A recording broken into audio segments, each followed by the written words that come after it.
যেগুলা অর্ডার দেয় সেগুলা বানাও হচ্ছে মার্জারিন দিয়ে, আর বাকিগুলা ডালডা দিয়ে। এই হচ্ছে ওভেন। এখানে যে কেকগুলো আছে যে বেকিং করে, এই যে সব কেক বেক করা, ওই যে বেক করে রেডি করে রাখা কেক, এগুলা বার্থডে কেক।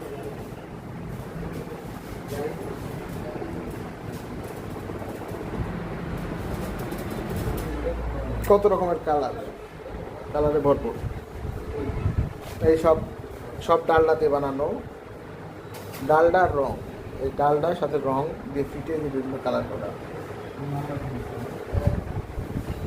দিনে পার পাউন্ডে খরচ আসবে হচ্ছে আপনার, খরচই আসবে 300 টাকা, আর আপনি সেখানে পাউন্ড কেক বেচতেছেন 150 টাকা করে।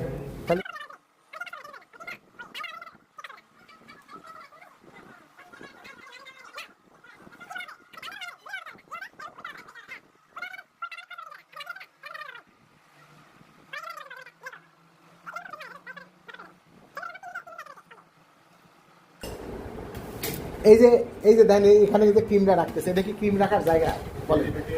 এটা কি ওই যে দেখেন ওটা তো আবার পরবর্তী কেকে যাবে, তাহলে এটা কি, এটা খাবার কি রাখার মতো জায়গা বলেন?